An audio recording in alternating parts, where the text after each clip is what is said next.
on to this anesthesia training session about CRIs and constant rate infusions. So today I'll talk a little bit about why I use CRIs clinically and what are some of the advantages we can get from using them. I'll talk about some of the reasons why they can be really helpful and they have some advantages over traditional bolus dosing. And then I'll talk about some basic setups. So I'll talk about some of the equipment we use when we're delivering CRIs, some important things you need to know, and some things that you'll need to plan when you're doing your next case involving a CRI.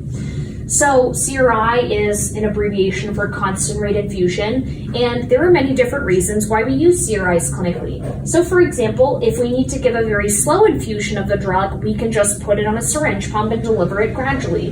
We might do this clinically with drugs such as mannitol, where we usually infuse that over 30 minutes or an hour. So much easier instead of just pushing the syringe to just set it and forget it, right? Plus you're going to get more accurate, constant, reliable dosing. Antibiotics, so there are certain antibiotics we infuse over 30 minutes or an hour, things like Unison, potentiated amoxicillins, Baytril, and rofloxacin, things like that, because a lot of antibiotics, when bolused, they can create hypotension, so infusing them over long periods of time can be much more helpful. Anti-seizure drugs, sometimes things like Keppra, phenobarb, midazolam CRIs, so those would all be common reasons why we use them in an ICU or perioperative setting. Providing analgesics, so if you're doing a very painful surgery or you're doing a very debilitated patient, you're probably going to want to use multimodal analgesia, and you're going to use a combination of different drugs to reduce individual drug class related side effects. And one of the ways we can do that is doing things like different CRIs from different drug classes. Maybe a lidocaine CRI, we can do a fentanyl CRI, we can do a dexmed CRI, we can do ketamine. So analgesics for surgical max sparing and post-operative pain control. Blood pressure support. So a lot of you have probably seen septic animals or GDVs in the ICU on norepinephrine CRIs. Sometimes animals with renal failure or mildly low blood pressure will get dopamine CRIs. So providing tiny little micro doses of vasopressors and inotropes, because if you just bolus them, the only thing the animal gets is tachycardic and hypertensive, but if you gradually infuse them at really low dose rates and constant rate infusions, you get a nice supportive blood pressure. So giving inotropes and pressors, both in the OR and outside.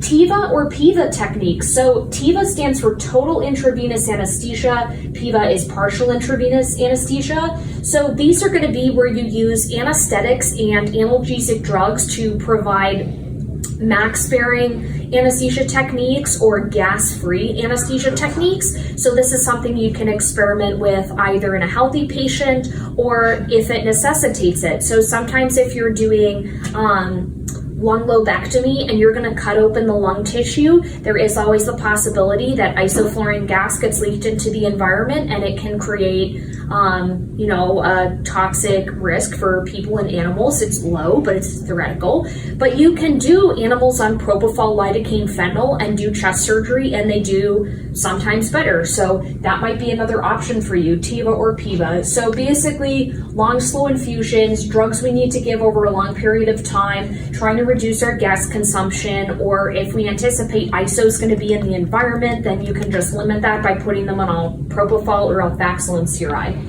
So I want to talk a little bit about why specifically we use CRIs in terms of their pharmacokinetics, so what the drug is going to do inside the body. So let's say you have a syringe of propofol that you're going to give to an animal. I've created two different charts here. I have a chart that happens when we give boluses, a chart that happens when we do CRIs. So the x-axis is going to be time. The y-axis is going to be plasma concentration of drug, so the amount of drug that we have in the animal's plasma, which usually determines the effect that the animal has from the drug and both the therapeutic and the toxic effects.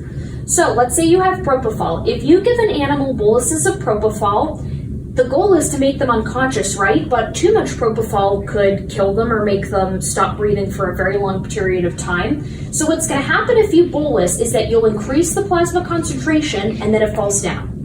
And then it doesn't work very well anymore, right? So you give them another bolus and you give them another bolus, and finally you kind of hit that therapeutic level of propofol. But over time, as the animal gets more and more propofol, you're going to keep giving boluses until you approach the toxic level. So not only do you have these areas where you have these peaks and valleys of efficacy and inefficacy, you've gradually approached the toxic level. What a bummer. If you put an animal on a propofol CRI after giving them a single bolus, what's going to happen is that let me grab a pen here.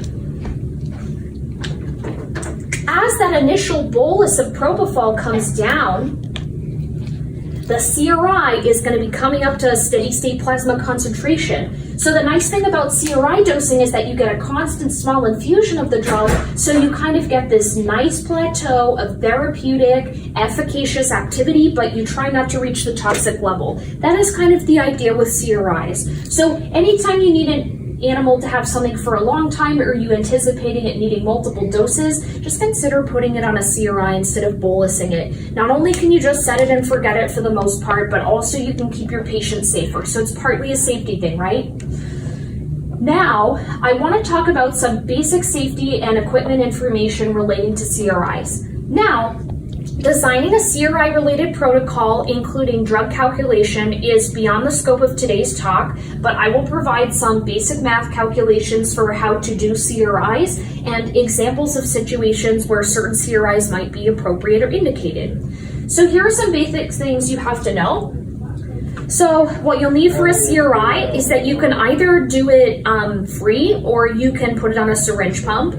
So a constant rate infusion is basically any infusion that goes in constantly, right? So you can put a drug into a saline bag and drip it on a drip set and calculate how much your patient needs per minute. Alternatively, you can always put it on a pump where you can conveniently set the mils per hour rate that you have determined that your patient needs. If you're doing something on a syringe pump, some other pieces of equipment you might require: micro extension IV sets. So these are very small bore, tiny little sets where you can put the drug through it and deliver it to the patient. Usually they don't have injection ports on them, and this is what you want, because you would never want a situation where you accidentally bolus your CRI drug to the patient. Because remember, one of the things we talked about is that the CRI is designed to kind of come up here and cruise here. Now, if you're bolusing, you're going to get closer and closer to that toxic level. So no injection port, that's for a reason. Another piece of equipment you might commonly encounter when doing CRI, something that I really like to have, are these ports. So these double and triple port IV catheter extension sets. I affectionately call the triple port ones chicken feet because they look like a little bird foot. These are really nice because what you can do is plug them into the catheter themselves, either directly or on the end of the T-port, and you can attach two different drugs to the patient. This eliminates the need for spearing the catheter injection port with the needle. So not only are you keeping the patient safer because it doesn't fall out, but you're keeping yourself safer so you don't poke yourself with a needle when it's like getting shifted under the drapes and the surgeons are moving the patient. So these actually lock in, which is nice. The other nice thing about these lines and these injection ports is that you can put drug labels on each of them. So let's say you're doing fentanyl lidocaine CRIs, you can get a fentanyl sticker, put it on one. You can get a lidocaine sticker, poke it on the other. Pretty easy.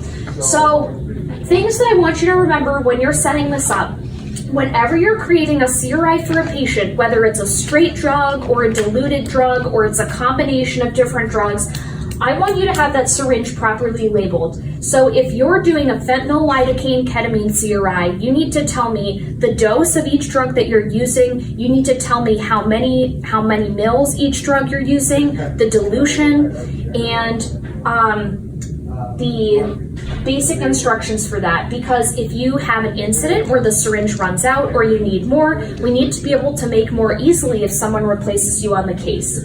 You should put your date, the drug, your initials, and the concentration on the syringe, so that way we can throw it out after a period of time, or if we waste controlled substances, we can monitor exactly how much the patient got and exactly how much we're wasting, because that is a proper thing to do. If you were giving an animal a vasopressor or an inotrope, I would highly recommend that that drug go in its own IV catheter. So what that means is that it's sometimes necessary to place a second IV catheter if you are giving multiple infusions. Here is why I like to do that. if you give animals boluses of analgesic drugs, sometimes they fall asleep, sometimes the heart rate goes down. If you give animals boluses of vasopressors and inotropes, they get tachycardic and they can get hypertension. And some of these things are pretty undesirable because they can have arrhythmias, and hypertension can do kind of nasty things to the kidneys, and it can also do bad things to the eyeballs. So we want to avoid those effects. So if you are giving a CRI, it's delivering at a constant rate. But if you put it in the same catheter as your fluids, the fluids are going to push it. And if you give cefazolin or an injection through that catheter, you're going to give a bolus of your pressor, which is what you don't want. So I'd highly recommend in sick or debilitated patients or patients where you're doing multiple infusions, place a second catheter when they're asleep and then put on your double port and then put your CRIs on that one. That way there's no chance that your animal's going to get a bolus of the drug without you accidentally getting to do that.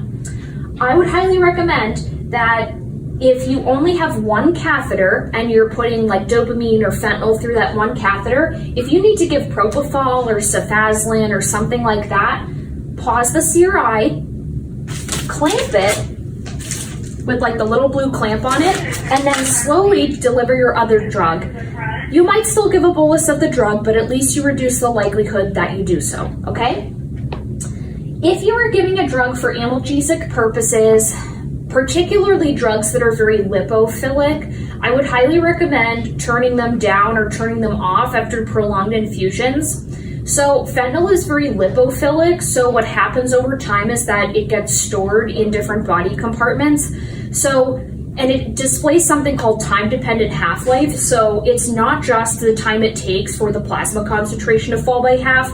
If you've been infusing fentanyl for several hours, it tends to last much longer because it's in other body compartments and then there's redistribution of fentanyl. So what I would recommend is that if you're doing something like fentanyl lidocaine, ketamine, you have a 6-hour surgery, I would recommend turning it down after a little bit because you would want your animal not to have so much drug on board when it tries to wake up, and you want them to have a timely, efficient extubation. So in summary, we use CRIs so we can provide a nice plateau of therapeutic and efficacious activity without reaching the toxic level.